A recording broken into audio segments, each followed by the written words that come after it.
Olá, boa tarde. Boa tarde. Hoje é sábado, dia 2 de maio e o Link Espírito Santo especial de fim de semana está começando. E você confere agora alguns destaques da nossa edição de hoje.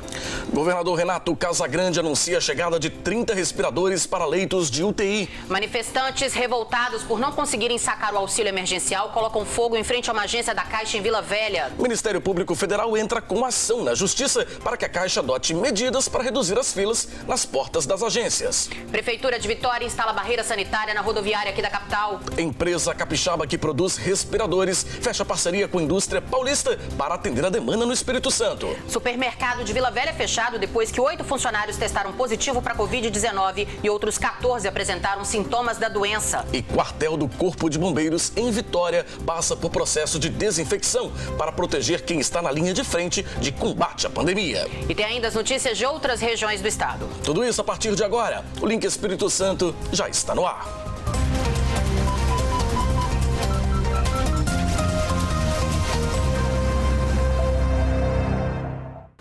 O número de mortes aqui no estado por Covid-19, infelizmente, passou de 100 e o de infectados está próximo dos 3.000. A gente recebe o Álvaro Guareschi aqui no estúdio para fazer um panorama mais detalhado sobre os números da Covid-19 aqui no estado. Boa tarde, Álvaro. Boa tarde, Adriana, Fabiano, pessoal de casa. Fabiano começou ali falando que estamos próximos de 3.000. Qual é o número de infectados hoje aqui no estado? Pois é, marcas muito significativas, né, Adriana? Além de a gente ter já chegado, ultrapassado a marca de 100 mortes, agora são 2.913 pessoas com confirmação de Covid-19 aqui no estado. Lembrando que a gente teve mais de 200 casos de quinta para sexta. Esses dados, como o jornal agora pela manhã no sábado, ainda não foi atualizado. O painel foi atualizado a partir das 17, 18 horas, portanto os números são de sexta ainda. E a gente sempre compara então de quinta para sexta, que são os últimos dados. A gente volta para a nossa curva aqui, vamos avançar o gráfico. Teve uma atualização, Adriana, como eu disse, Fabiano também. Quando é lançado a confirmação desse caso de Covid-19 aqui no dia 22, lembra que eu falei ontem que eram 189 casos? Sim, que foi o dia que teve o maior número de casos. Isso, a gente teve mais um, agora são 190 casos no dia 22, portanto, dia 22 de abril é o dia em que mais houve casos confirmados de Covid-19 aqui no agora estado. a gente falando de localidades, a gente tem sempre reforçado isso aqui no jornal. Vila Velha continua liderando, a gente tem 737 casos até agora, né, em Vila Velha, até o último dado liberado de ontem. Ou seja, Vila Velha está com um número ainda muito acima aí. Cariacica, que é o segundo lugar, para 617 casos. E os números agora aqui, ó, como que eles vão se aproximando. Em Vila Velha, aqui na Praia da Costa, já está se aproximando muito de Camburi. E a gente lembra que Camburi teve aqueles 22 casos registrados de uma vez só, numa casa de repouso. Então, em pouco tempo, Praia da Costa pode aí encostar em Jardim da Penha e já ultrapassar essa marca que é negativa, né? Você mostra uma situação bem complicada lá em Vila Velha, né? Vamos para o próximo... Só um minutinho, Álvaro. Nesse painel teve um número que me chamou a atenção e eu gostaria de comentar um pouquinho, porque até então a gente não tinha falado dele. Nós vemos ali aparecendo as comorbidades, nós temos 43 casos em tabagistas. A gente ainda não tinha falado sobre isso, então a gente vê aí o perigo, né, o risco que uma pessoa que é fumante corre diante dessa pandemia. Quem sabe agora não é hora de pensar em deixar o cigarro, em largar o cigarro, em fazer um propósito para deixar o cigarro, porque a gente vê ali 43 tabagistas tiveram aí complicações porque são fumantes. O cigarro já naturalmente prejudica o pulmão e a Covid-19 a gente sabe que afeta principalmente as vias aéreas, o pulmão. Vamos continuar então. 101 óbitos confirmados, então de quinta para sexta, estou lembrando isso. Esses dados não são deste sábado, porque eles ainda vão ser atualizados no final do dia. Vamos continuar. Esse aqui são curas, né? Então, 897 pessoas curadas da Covid-19. Olha ainda como que o número é pequeno em relação ao de quase número de 3.000 confirmados, casos, né? Só 897 Mas curados, se a gente for olhar o número de testes realizados, também é um número considerado baixo, né? 13.533 testes realizados até agora. O ideal seria que a gente tivesse um número muito maior do que esse, para a gente ter uma noção exata de como está a doença aqui no estado. Isso. Quanto mais testes, mais noção a gente vai ter. Apesar do nosso estado ter um número de testagem maior que do Brasil, proporcionalmente, que a média nacional, o Brasil ainda está muito aquém do que as autoridades mundiais de saúde esperam em relação à testagem. Vamos continuar então? Esse aqui é o número de profissionais da saúde que tiveram Covid-19. Então, 958 casos confirmados. Um óbito, como a Adriana lembrou, não é de uma pessoa daqui, ele estava passando pelo Espírito Santo e morreu aqui. 325 profissionais da saúde também já se curaram. É um número também que chama atenção, né, Álvaro? 958 profissionais da saúde é muita gente. Ou seja, os profissionais da saúde que estão na linha de frente acabam se infectando mais. Eu vou fazer uma comparação, Álvaro. Nós temos aqui os números de quinta-feira dos profissionais da saúde. Eram 868, quer dizer, quase 100 pessoas a mais de quinta para sexta. Quase 100 profissionais de saúde a mais contaminados. De quinta para sexta. Vamos para o nosso panorama, então, para encerrar. Então, aqui, ó, de quinta-feira a gente tinha 2.688 pessoas confirmadas aqui no estado com Covid-19. Nesta sexta-feira, então, 2.903 pessoas, um saldo aí de 225 pessoas em 24 horas. Vamos também para o nosso painel aqui com o número de mortes, 8 mortes de quinta para sexta. 5 homens entre 54 e 86 anos, 3 mulheres entre 64 e 70 anos. Só passando uma informação, a gente falou da Grande Vitória, onde as mortes mais acontecem, mas teve morte, além de Vitória, Cariacica, Serra, também tiveram no interior do estado. Iuna e Aracruz também registraram mortes. É isso, bom final de semana na medida do possível para todo mundo. Obrigada, Álvaro. Tchau, tchau. Algumas agências da Caixa abriram neste sábado para o atendimento às pessoas que estão com dificuldades para sacar o auxílio emergencial. Em Vila Velha, teve protesto em frente à unidade do banco. O protesto aconteceu em frente à agência da Glória. Desde cedo, uma longa fila se formou no local, mas a agência não estava na lista das 13 que hoje atenderiam os beneficiados com o auxílio emergencial. Revoltados, populares então decidiram colocar fogo em frente à unidade. Desde o começo da semana, milhares de capixabas tentam atendimento no banco para sacar a ajuda de R$600. E o Ministério Público Federal entrou com uma ação na Justiça para que a Caixa adote medidas para reduzir as filas nas portas das agências aqui no estado. Eu conversei com o Procurador da República, Alexandre Senra, que explicou melhor essa ação. Vamos acompanhar. Doutor Alexandre, primeiramente, muito obrigada por nos atender, por conversar com a gente. O Ministério Público Federal que agradece a oportunidade. Doutor Alexandre, por que o Ministério Público Federal decidiu ajuizar essa ação? Bom, vamos lá, Adriana. A gente precisa entender muito brevemente o contexto disso, né? Tem sido corriqueiramente noticiado pela imprensa as longas filas e aglomerações que têm se formado do lado de fora das agências da Caixa Econômica Federal, tá? Diante disso, o Ministério Público Federal reconhece que a Caixa vem adotando algumas medidas para lidar com essa problemática, mas entende que essas medidas têm sido extremamente insuficientes. Então, daí decorreu a necessidade dessa ação. Agora, o que vocês pedem nessa ação? Quais são as ações, as atitudes que vocês esperam que a Caixa Econômica adote para tentar reduzir aí essas filas? Pois é, como eu já pontuei então, a Caixa já vem adotando algumas iniciativas, mas vou dar alguns exemplos concretos. Uma das iniciativas da Caixa tem sido demarcar as filas do lado de fora das agências. Essa demarcação tem sido extremamente insuficiente, porque as filas passam muito dessas demarcações, né? Se tornam muito maiores do que o espaço demarcado. Primeiro ponto é esse. Segundo ponto, e aí já em específico, para diminuir essa fila, o que pode ser feito? A Caixa também vem prestando informações às pessoas que aguardam na fila.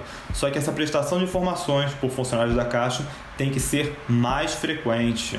Se com mais frequência a Caixa prestar esse tipo de informação, pode fazer com que uma série de pessoas não fiquem esperando na fila se não tiverem direito ao benefício, por um lado, e por outro lado pode ajudar na divulgação da existência de canais alternativos, como o telefone 111, o aplicativo da Caixa Econômica e o site na internet. A principal preocupação de vocês, procurador, é quanto à saúde dessas pessoas que estão na fila, a exposição ao risco? Exatamente, a principal preocupação do Ministério Público Federal com essa ação é uma preocupação sanitária e por isso que o Estado do Espírito Santo também foi incluído no polo passivo. Então, da Caixa, o Ministério Público Federal quer que sejam adotadas mais medidas e sejam intensificadas as medidas já existentes. Do Estado do Espírito Santo, por sua vez, o Ministério Público Federal quer que essas medidas sejam fiscalizadas. Porque, veja, se o Estado do Espírito Santo tem por dever evitar aglomerações em qualquer atividade, é evidente que esse dever também compreende o de evitar aglomerações na porta das agências bancárias. A Caixa Econômica anunciou hoje que a partir de amanhã as agências vão passar a abrir aos sábados para atender exclusivamente as pessoas que são beneficiários, né, e não estão conseguindo fazer o saque do auxílio emergencial. O senhor acha que já seria um reflexo dessa ação do Ministério Público Federal? Então, Adriano, o que eu posso te dizer é que ela não é um reflexo da ação do Espírito Santo, do Ministério Público Federal, em específico no Espírito Santo.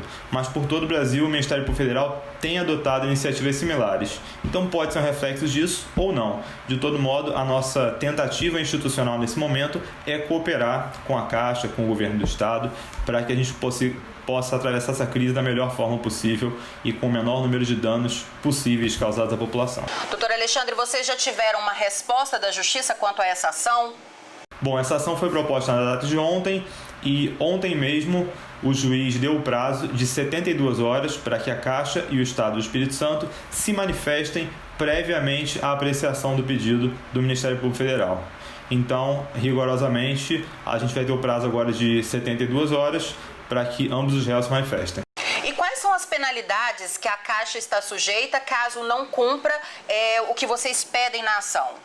O pedido no Ministério Público Federal foi para que, se a Caixa não adotar essas providências e o Estado do Espírito Santo não fiscalizar o cumprimento dessas providências, que seja aplicado multa de R$10 mil por dia de atraso. Mas veja, esse ainda é o pedido do Ministério Público Federal. Ainda não houve, em relação a ele, uma decisão favorável da Justiça. Doutor Alexandre, eu gostaria de agradecer ao senhor pela participação no link, por nos atender. Muito obrigada. Em nota, a Caixa informou que o apoio à população mais carente exigiu a implementação de uma mega operação de cadastramento e pagamento sem precedentes na história do país, que em conjunto com o Ministério da Cidadania e Dataprev, em apenas 2 semanas, foi criada toda a estrutura para cadastro e pagamento do auxílio emergencial, que já contabiliza 44 milhões de pessoas beneficiadas.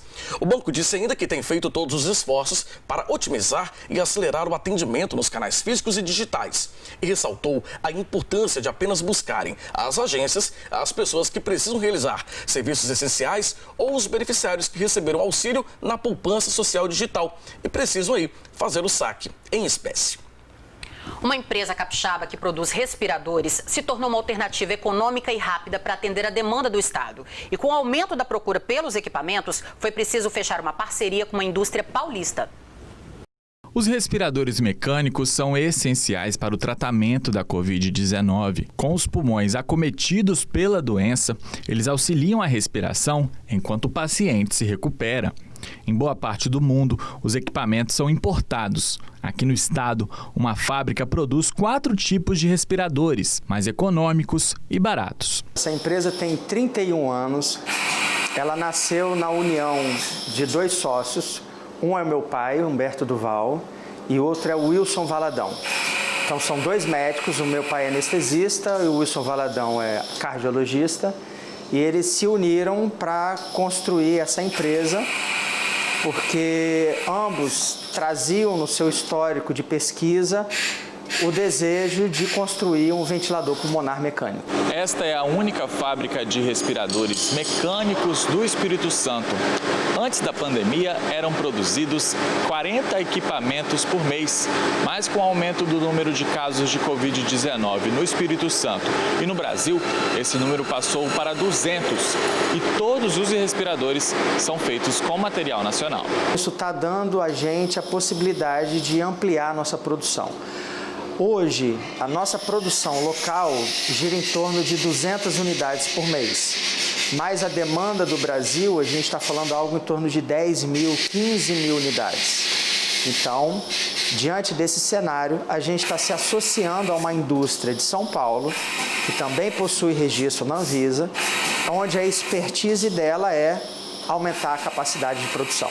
Diante da alta demanda por conta da pandemia de Covid-19, os governos têm encontrado dificuldades para comprar e importar as peças para os respiradores. Os ventiladores específicos de terapia intensiva utilizam microprocessadores, placas eletrônicas, sensores que vêm ou da China ou dos Estados Unidos. E a gente sabe que eles não vão disponibilizar esses insumos para a fabricação brasileira.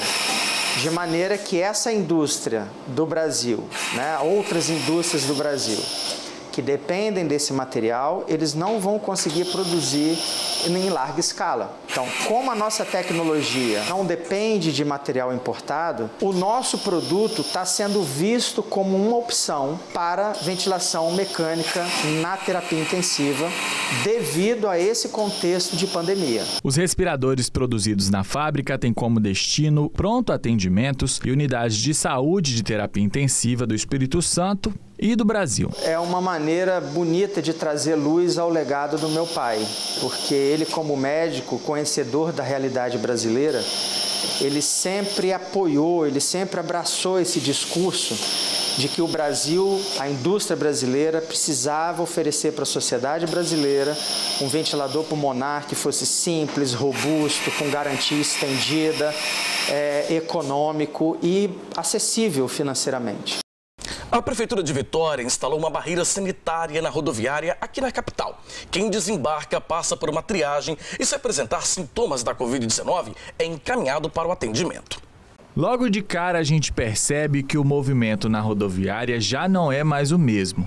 Os poucos veículos que chegam à capital às vezes trazem apenas um passageiro. Mas mesmo com um movimento pequeno, a Prefeitura de Vitória montou uma barreira sanitária no local para tentar reduzir o risco de contágio pelo novo coronavírus. Quem chega de viagem tem a temperatura medida e responde a algumas perguntas. A gente se identifica que a gente é da barreira sanitária da Prefeitura de Vitória e que a gente gostaria de fazer algumas perguntas. Então, fazer a medição da temperatura, perguntar se a pessoa tem alguns sintomas, de onde ela é. A barreira começou a funcionar na semana passada e já identificou algumas pessoas com sintomas leves. Em 3 dias, 2 pessoas às vezes sentindo incômodo na garganta, uma dorzinha de garganta. Então a gente orienta, se os sintomas persistirem, se aumentarem, para tomar os devidos cuidados. Se o passageiro apresentar algum sintoma e for morador de Vitória, ele vai ser orientado a buscar atendimento médico na unidade de saúde mais próxima à residência dele. Agora, se ele for turista e estiver passeando pela capital, ele vai deixar o endereço onde vai ficar aqui com as agentes de saúde e também será orientado a buscar atendimento médico. Alguns poucos passageiros desembarcaram na manhã desta terça-feira e aprovaram o trabalho realizado na barreira. Achei bom, né? Assim, com uma boa atenção, mediram minha pressão e eu tô achando que tá bem, graças a Deus, né? Tá tudo ótimo, padrão, tá jóia, jóia. E a recomendação é a mesma para todos. Usar a máscara, de estar fazendo a higiene das mãos, né? Trocar a roupa quando chega em casa. E você vai ver a seguir aqui no link uma entrevista com um cardiologista que fala sobre o futuro da pandemia aqui no estado. E um supermercado em Vila Velha é fechado depois de apresentar quadro de funcionários com Covid-19. O link volta já.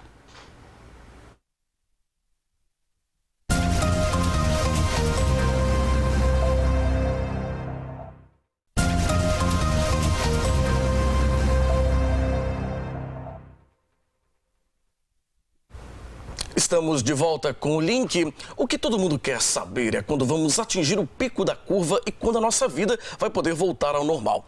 Só que essas são respostas que nem os médicos, nesse momento, conseguem nos dar.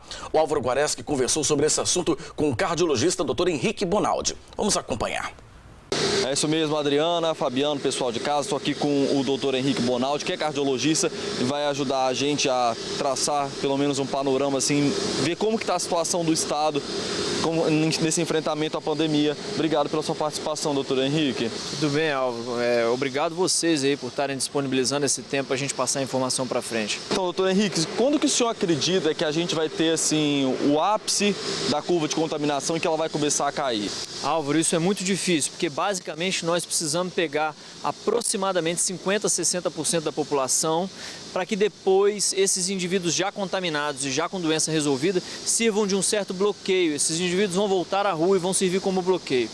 Isso quer dizer necessariamente chegar a 50%, 60% de contaminados. E hoje no país a gente estima que a gente esteja diante de menos de 5% dos contaminados.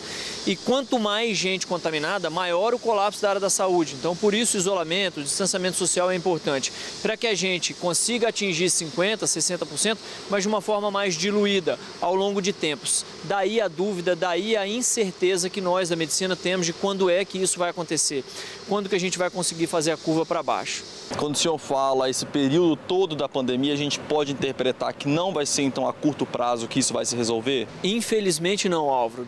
Só para lembrar vocês, quem inventou a doença, o caso zero na doença é a China, uma grandíssima potência econômica, uma grandíssima potência na área da saúde, em termos de tecnologia, e os caras estão desde dezembro com essa doença na mão e eles não controlaram de outro jeito que não, distanciamento social, isolamento social, fazer triagem e testar o máximo de gente possível, conseguir controlar, hora sai na rua para trabalhar, hora volta para casa, porque tem a tal da segunda curva. Então basta que a gente olhe para fora, não sou eu que estou falando, olha para fora e entenda, a China, que é uma potência, não inventou nem remédio para segurar a doença e nem vacina, infelizmente. Pois é, o Estado vai começar a fazer um inquérito sorológico para poder tentar traçar um panorama mais fidedigno. O senhor acha que isso vai ser uma ferramenta útil? É sempre uma ferramenta útil. Por quê? Álvaro, hoje a gente pede para que 99%, 95% da população que tem a doença ficar em casa. Quem são esses 95%? É o cara que teve só tosse e febre. Esse cara que evoluiu bem, a gente não pediu nem para ele ir para o sistema de saúde para ser testado no PCR, achar o vírus no sangue do cara, fechado? Para isso, eu vou precisar entender quantos indivíduos já pegaram a doença. E esse inquérito sorológico é de suma importância. Por quê? Se eu já peguei a doença, Álvaro, basta que agora eu saia na rua. Eu consigo carrear a doença de um lugar para o outro através de contato com o Covid com a mão, mas eu não mais pego a doença. Consequentemente, eu não passo mais para tais 4 pessoas, né? Esse vírus passa de cada indivíduo para pelo menos 4 outros. Se eu já peguei a doença, eu bloqueio a doença em mim. Ela chega em mim e ela não passa para mais 4. Isso é uma forma interessante e importante para que a economia comece a girar de novo. Solta na rua a população que já pegou a doença. Isso é de suma importância. Então a gente pode afirmar categoricamente que pessoas que já tiveram a doença não vão voltar a tê-la? Infelizmente, nós não podemos. Tem 2 dados importantes nessa história. O primeiro dado, Álvaro, é que tem uma série de quase 150 pacientes na Ásia que testaram positivo de novo para a presença do vírus.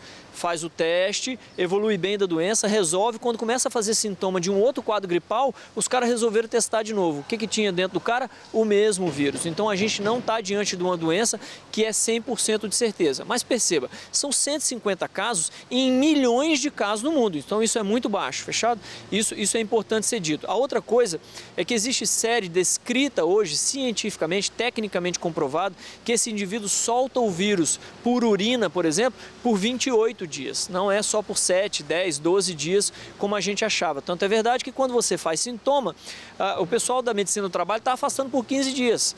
Porque em todo outro quadro gripal, influenza, vírus sincicial respiratório, 15 dias basta para o cara se resolver e não eliminar mais vírus. Essa doença, infelizmente, tem séries mostrando que o indivíduo consegue contaminar um outro por mais de 28 dias. Pela urina e pelas fezes, não é mais só pelo sistema respiratório, mas existe essa possibilidade. O que nos dá a incerteza dessa resposta. Eu não consigo te dar essa resposta, infelizmente. Muito obrigado pela sua entrevista, por ter tirado tantas dúvidas que alguém pudesse ter. Agradeço demais. Álvaro, muito obrigado, parabéns pelo serviço que vocês estão fazendo. A informação ainda precisa correr mais rápido do que o vírus. É extremamente necessário que a gente entenda isso. Depositar a responsabilidade da doença num governante, no cara que é seu síndico ou no médico que está na ponta, que é na UTI, infelizmente não é o que resolve no país. É o que a gente vem falando aqui desde o início da nossa cobertura da pandemia. Todo mundo tem que fazer a sua parte, só assim a gente vai conseguir ser mais eficaz nesse enfrentamento, superar isso de uma forma mais rápida. É o que está falando a ciência, é o que estão falando também todos os órgãos mundiais de saúde. Adriana, Fabiana, eu volto com vocês no estúdio. Em Colatina, a Secretaria de Saúde está realizando testes da Covid-19 em pessoas que apresentem sintomas gripais. Quem tem as informações para a gente é o Altemar Collen. Boa tarde, Altemar. É isso mesmo, hein? A Secretaria Municipal de Saúde aqui de Colatina está realizando esses testes rápidos da Covid-19 em público específico. Essa ação está acontecendo na Policlínica aqui no centro da cidade. E a repórter Tainara Lebarque tem mais informações. E esses testes rápidos já começaram a ser realizados aqui em Colatina, na Policlínica. Sobre esse assunto, eu vou conversar agora com o médico responsável por esses testes, é o Dr. Tailon Faria Nóbrega, que vai explicar pra gente que são testes, mas eles não estão abertos para toda a população, né, doutor? Sim. A população exclusivamente testada serão aquelas pessoas com um quadro respiratório agudo, que é caracterizado pelo quê? Pela febre ou a sensação febril, tosse ou dificuldade para respirar, ou dor de garganta, ou coriza, e sendo que, levando em consideração que pacientes idosos podem não apresentar febre, então outros sinais e sintomas precisam ser verificados. Então, um paciente com uma irritabilidade, com sonolência excessiva, com falta de apetite, com síncope, que é o desmaio, né, confusão mental, precisamos ficar atentos a isso. Mas em quais pessoas especificamente também? Em trabalhadores da área da saúde que atuem no SUS, trabalhadores da área de segurança e que estejam também em atividade, idosos com 60 anos ou mais e pessoas que estejam com a síndrome gripal e convivam com trabalhadores da área da saúde ou trabalhadores da área de segurança que estejam em atividade também. E outra coisa, essas pessoas precisam estar há mais de 7 dias, mais de 8 dias com os sintomas, e no caso dos profissionais da área de saúde ou de segurança pública, eles precisam também estar há pelo menos 3 dias sem sintomas para poder realizar o teste rápido. E para as pessoas que não estão inclusas nesses grupos, qual que é a orientação?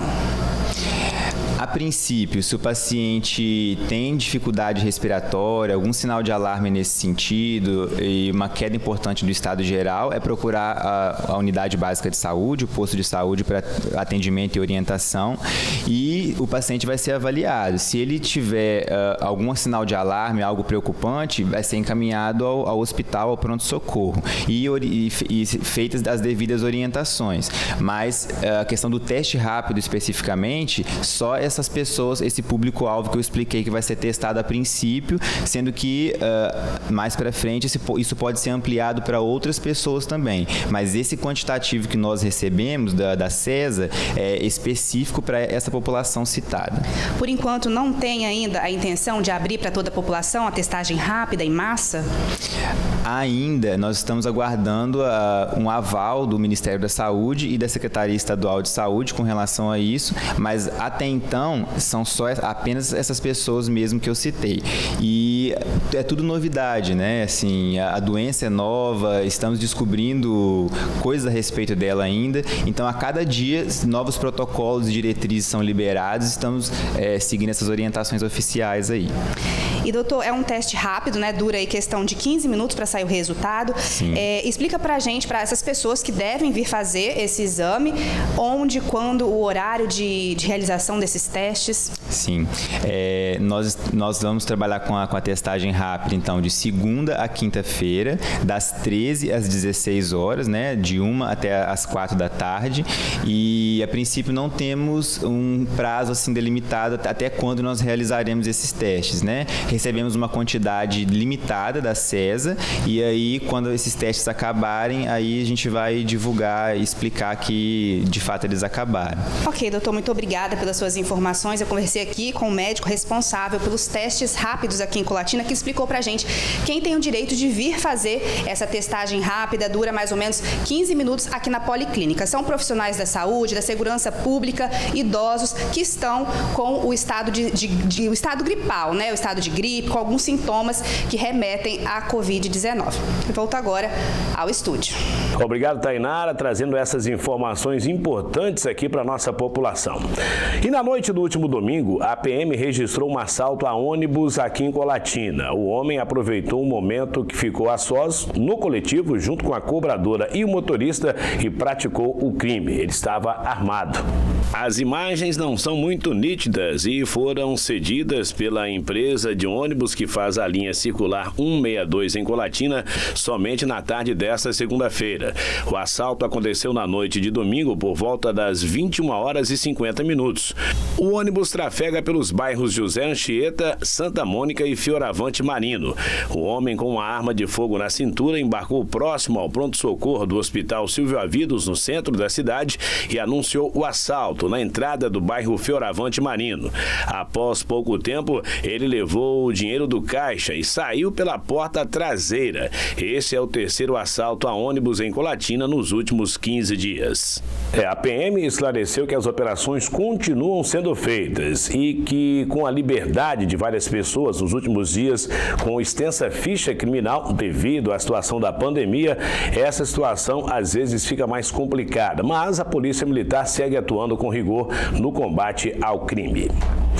Em meio à pandemia do coronavírus, consumidores denunciaram preços abusivos cobrados na venda do álcool em gel e máscaras descartáveis em vários estabelecimentos aqui em Colatina. Segundo o Procon Municipal, ao analisar as notas de entrada e saída, verificou-se um aumento de 130% no preço do álcool em gel e 900% de aumento no preço das máscaras descartáveis. O coordenador aqui do município nos enviou um vídeo esclarecendo a situação. O Procon analisou as notas de entradas por parte dos fornecedores locais em relação às farmácias a respeito dos produtos álcool em gel 70% e as máscaras descartáveis, o qual nós verificamos essa documentação e constatamos que o valor estava vindo mais caro das próprias distribuidoras e fabricantes. Qual é o procedimento agora? O Procon está notificando o Ministério Público para tomar as medidas que achar pertinente, bem como irá também notificar esses fornecedores e distribuidores para justificarem o aumento do álcool em gel e da máscara nesse período do Covid-19. Essas são as informações hoje aqui de Colatina. Voltamos agora ao estúdio em Vitória, com vocês. Obrigado, Aldemar. Um supermercado de Vila Velha foi fechado depois que 8 funcionários testaram positivo para a Covid-19 e outros 14 apresentaram sintomas da doença. Os casos estão sendo acompanhados pelo Sindicato dos Trabalhadores do Comércio. Um cartaz foi fixado na porta da loja com o aviso de que o estabelecimento passará por melhorias nos procedimentos e ficará fechado. A interdição foi determinada pela Superintendência Regional do Trabalho, depois que 22 funcionários foram afastados por estarem contaminados ou com suspeita da Covid-19. Mesmo com o número de contaminados, segundo a superintendência, o estabelecimento não tomou as precauções necessárias.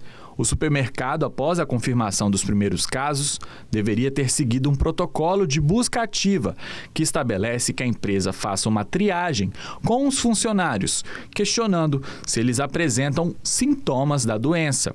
Sem a busca ativa, o órgão informou que o supermercado aumentou as chances de funcionários e clientes serem contaminados pelo novo coronavírus. A interdição vai durar o tempo que for necessário para que o estabelecimento regularize a situação.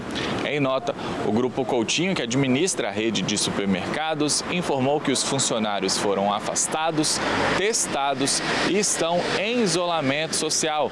De acordo com o grupo também, nenhum até o momento apresentou sintomas graves da doença e que a loja passou por uma grande desinfecção. O presidente do Sindicato dos Comerciários disse que a instituição acompanha o caso. Entramos em contato com a empresa, que nos passou ali a situação de que inicialmente eram 8 trabalhadores, e que ela estava cumprindo com alguns protocolos, mas após isso houve a interdição por parte do órgão público, e o sindicato continua acompanhando a situação desses trabalhadores. Segundo ele, há relatos de outros casos de funcionários do comércio contaminados pelo novo coronavírus. Em outros municípios já foram relatados casos, como no supermercado, no shopping de Cariacica, também no município de Colatina, no município de Linhares, e há uma suspeita também no interior do estado, no município de Nova Venécia. Esses são os casos que a gente tem conhecimento, mas a gente sabe que muito mais casos não estão sendo relatados relatados até mesmo por conta de que não se consegue fazer o teste e por conta da subnotificação também. Diante desses casos, o Sindicomerciário se diz contrário à reabertura do comércio na próxima segunda-feira. Em especial, nós temos uma preocupação muito grande com a retomada das atividades, principalmente no setor de shopping centers, por ser local fechado, né, de ventilação feita de forma mecânica. Então, o sindicato entende que, se for essa mesmo a decisão do Estado, deve-se reduzir o número de pessoas, né, que acessam, só acessar somente quem estiver usando máscara, trabalhador, empresário, cliente, prestador de serviços, né, que funcione em horário reduzido e que estabelecimentos que prestam serviço como jogos, recreação infantil, cinemas não sejam liberados, né, nesse momento, porque é onde se corre um maior risco, né? Então, além de tudo, a nossa preocupação com o transporte público. Não sabemos como vai ser essa segunda-feira, né, com a retomada das atividades, né, comerciais, se vai ter fiscalização realmente para permitir que só entre no transporte público, seja no ônibus ou nos terminais, pessoas que estejam usando as máscaras. Essa é a nossa grande dúvida nesse momento, a nossa grande preocupação. Bom, em Linhares, no norte do estado, menores que cumprem medida socioeducativa no IASES estão produzindo máscaras de proteção para doar aos servidores e a outras unidades do estado. Nós vamos direto até a nossa redação conversar com Cláudio Alves, que tem as informações pra gente. Esses menores que estão cumprindo medidas socioeducativas no IASES aqui de Linhares também estão na luta contra o novo coronavírus. Eles estão confeccionando máscaras de proteção facial, como você confere agora nesta reportagem. A preocupação com a transmissão da Covid-19 começa logo na entrada da Unidade de Internação Norte, Unis Norte, em Linhares. Para evitar contaminação, os servidores passam por esta caixa com água sanitária, chamada pé dilúvio. A temperatura corporal dos agentes também é verificada e, caso esteja acima do normal, ele não pode seguir adiante. Já dentro da unidade, o trabalho com esse grupo de internos é na produção de máscaras. Tudo começou quando o primeiro caso de coronavírus surgiu no Espírito Santo. A matéria-prima usada vem da doação de empresas da região, como fábricas de tecido, e dos próprios servidores. A produção é artesanal, feita pelos menores, acompanhados de perto por agentes socioeducativos. Além da preocupação com a saúde, a atividade também tem caráter pedagógico. O gerente da Unis Norte, Sérgio Antônio Durão de Almeida, destacou a satisfação dos envolvidos em contribuir no combate à doença. Segundo ele, a dedicação dos profissionais e dos adolescentes tem motivado toda a unidade a ajudar na luta contra a Covid-19. Após a produção, 4 máscaras faciais são distribuídas para cada servidor, além de uma sacola para armazenar as máscaras que vão sendo substituídas durante o plantão. 180 delas também foram doadas para a Unidade de Internação Provisória, a Unip Norte. E para quem se esqueceu dos cuidados para evitar a propagação do novo coronavírus, os adolescentes do IASES mandaram um recado. Fique em casa! Muito legal o trabalho dos meninos aí e a direção do IASES, né, que tem proporcionado que eles realizem esse trabalho tão importante. A gente agora segue para um rápido giro, trazendo outros destaques da nossa região, um giro pelo setor de polícia. O motociclista precisou ser socorrido pelo Corpo de Bombeiros na entrada que vai para Pontal no início da tarde desse domingo. O acidente aconteceu próximo ao residencial Rio Doce. O condutor perdeu o controle da moto, caiu e o veículo acabou pegando fogo. O Corpo de Bombeiros esteve no local e fez o controle das chamas. O jovem, que não foi identificado, foi encaminhado para o Hospital Geral de Linhares com a fratura no fêmur. Um jovem foi vítima de homicídio no bairro Nova Esperança na noite do último sábado. Daniel Evangelista da Silva tinha 21 anos e há pouco tempo havia sido liberado do sistema prisional. O crime ocorreu na Avenida Lagoa Bonita. A vítima foi atingida por 6 disparos e veio a óbito. A perícia esteve no local e o corpo foi encaminhado para o Serviço Médico Legal de Linhares. A motivação e a autoria do crime ainda são desconhecidas e qualquer denúncia pode ser feita através do 181. Um entregador de lanches teve sua moto roubada em Soretama na noite de ontem. Ele saiu para fazer uma entrega e, ao parar para conferir o endereço, foi abordado por indivíduos que levaram a moto. Após o roubo, os assaltantes fugiram em direção a Jaguaré e foram abordados pela polícia militar em Soretama. Durante a abordagem, houve troca de tiros e o condutor da moto correu em direção a uma mata. Ele foi alcançado pelos policiais, preso e a arma utilizada no assalto foi apreendida. Uma ossada humana foi encontrada em um lote vago no último sábado no bairro Interlagos. A ossada estava enrolada em um cobertor e tudo indica que a vítima pode ser uma mulher, pois no local foram encontradas uma peça íntima, um vestido e cabelos longos. Ainda não se sabe a causa da morte. O material encontrado foi recolhido pela perícia, que fará a investigação do caso. A seguir aqui no link, quartel do Corpo de Bombeiros em Vitória passa por processo de desinfecção. E em Cachoeiro de Itapemirim, a prefeitura vai realizar 17 mil testes para o novo coronavírus. O link volta já.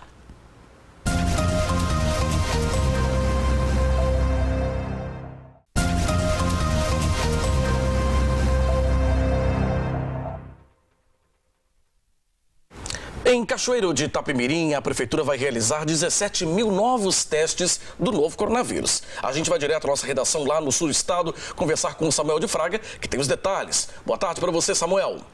Olha, isso mesmo. Os testes serão realizados em pacientes com sintomas de gripe. E de acordo com a Secretaria Municipal de Saúde, a ação faz parte do inquérito sorológico que vai fazer uma projeção do grau de propagação do vírus aqui na região. O prefeito Vitor Coelho comentou sobre os testes e a economia do município com a reabertura do comércio. Nossa equipe já está preparada para receber esses testes vindo do governo do estado. São 17 mil testes que serão feitos de forma aleatória, de forma de sorteio. Algumas regiões da cidade serão sorteadas e escolhidas, algumas residências dessas regiões serão escolhidas também, e alguns membros da família será escolhido para fazer essa amostra, de forma de amostragem, para a gente ter uma real noção de como que está a situação de pessoas assintomáticas na nossa cidade, se a gente tem algum número maior do que já existe. Como é que a prefeitura está enxergando a economia do nosso município agora que o comércio começou a reabrir, enfim?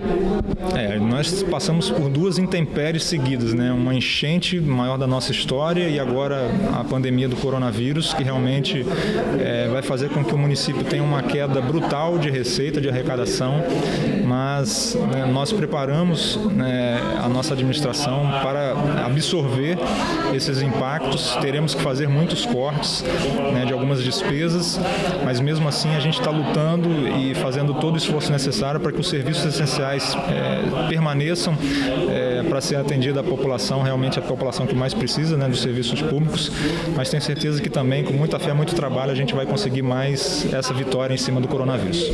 Bem, de acordo com a Secretaria Estadual de Saúde, 27 municípios capixabas foram selecionados para o estudo. Bom, e agora a gente muda de assunto para falar de um dos centros culturais mais importantes aqui do sul do estado, o Teatro Rubem Braga, que está completando 20 anos de produção cultural. Localizado na Avenida Beira Rio e batizado com o nome do maior cronista brasileiro, o Teatro Rubem Braga entrou em funcionamento em 28 de abril de 2000 e é conhecido como um dos centros culturais mais importantes do sul do estado, contribuindo de maneira fundamental para a produção local e também para ampliar o acesso dos moradores da região a atividades artísticas. O Teatro Municipal Rubem Braga é o maior local de cultura dessa cidade. O que o teatro construiu em 20 anos foi assim de valor inestimável para a cultura da cidade. E esses 20 anos estão sendo comemorados de forma atípica, Programação física não pôde ser executada, que previam espetáculos, previam uma grande solenidade, previam o lançamento de um livro. Então a gente vai realizar o que se pode nesse momento e trabalhar para que o Teatro Municipal volte à cena, mas isso não tira o brilho do aniversário de 20 anos. Atualmente o teatro está fechado por conta da pandemia do novo coronavírus e principalmente por ter ficado severamente danificado depois da maior enchente da história de Cachoeiro em janeiro deste ano. Após a enchente, equipes fizeram o trabalho de limpeza do local, retirando toda a lama, tecidos, poltronas e carpetes estragados. Os objetos e materiais que davam para ser recuperados foram removidos com cuidado. O piano também foi retirado e encaminhado para a restauração. Se a gente for restaurar esse teatro da maneira como a gente deseja, o restauro passaria de R$1 milhão. É um investimento alto, é uma perda de equipamento, é uma perda de mobiliário, carpete, todos os panos de palco, o piano que foi restaurado, né, que já está quase funcionando de novo, isso é uma ótima notícia. Diferente do que algumas pessoas até assim podem especular, nós já estamos fazendo um projeto de restauração, de adequação às novas regras de acessibilidade, né, legalização do espaço, que é um espaço de 20 anos, ficou obsoleto em alguns aspectos. A comemoração de aniversário do Teatro Rubem Braga este ano está sendo feita de maneira diferente, através do compartilhamento de histórias e memórias de forma virtual. E mesmo fechado, o espaço está comemorando 2 décadas de produção cultural. E isso não pode ser apagado. A casa, que já abrigou grandes espetáculos nacionais com artistas de renome, tem recebido em sua página oficial nas redes sociais homenagens de artistas de todo o estado, como forma de agradecimento por abrigar a cultura do sul do estado. Luiz Carlos e Amanda já perderam a conta de quantas vezes passaram pelo palco do Rubem Braga. É fundamental que a gente tenha a existência do edifício do Teatro Rubem Braga como um símbolo de representação, um lugar onde a gente vai, se identifica, se vê representado.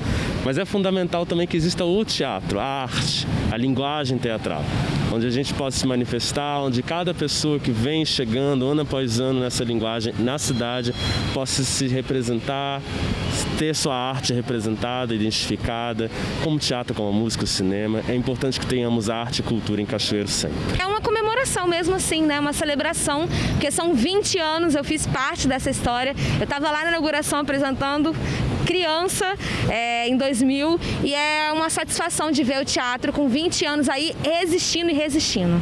Então 20 anos é comemoração de muita alegria e principalmente muito trabalho. Feliz aniversário sempre, sempre para esse lugar que é assim precioso demais para nós. Parabéns aí para o Teatro Rubem Braga. Adriana, Fabiano, por hoje é só. O quartel do Corpo de Bombeiros aqui em Vitória passou nesta semana por um processo de desinfecção. E esse trabalho é importante para proteger quem está na linha de frente de combate à pandemia da Covid-19. O material é pulverizado nos carros e viaturas. Tudo é higienizado para reduzir a possibilidade de contágio pelo novo coronavírus. É uma empresa entendendo que deveria dar a sua participação em auxílio ao Estado do Espírito Santo, à população capixaba, escolheu o Corpo de Bombeiros Militar para fazer todo o trabalho de desinfecção das instalações e das suas viaturas, visando assim com que os bombeiros tenham mais dificuldades em contrair o coronavírus, apesar de toda a sua exposição social. Além dos veículos, as áreas internas do quartel também receberam a solução higienizante. Nós usamos o quaternário de amônio com peróxido de hidrogênio. É um produto químico hospitalar, um desinfetante hospitalar. Ele é bastante usado para poder justamente eliminar bactérias, fungos e vírus, desinfectar todo o ambiente, tanto interno quanto externo. A ação acontece em todo o país e teve como foco os quartéis da Polícia Militar e também do Corpo de Bombeiros. A gente escolheu o Corpo de Bombeiros justamente por saber que eles estão o tempo inteiro nas ruas ainda, né? Por mais que o efetivo tenha diminuído um pouco, mas eles continuam na rua, ajudando as pessoas, então estão expostos também a essa situação. Então é importante que a gente ajude eles também nesse processo de desinfecção, nesse processo de limpeza. Então a gente decidiu fazer essa ação social junto a eles. A gente está aqui desde o dia 17 de abril, a gente vai até o dia 15 de maio, fazendo todo o quartel, todos os carros oficiais, as ambulâncias, tudo. As mulheres têm ganhado cada vez mais protagonismo na agroindústria familiar. Em São Mateus, no norte do estado, uma comunidade de assentados vem se destacando no setor e estimulando a economia local. Nós vamos direto até lá conversar com a Dariane Lopes, que tem as informações. Boa tarde, Dariane.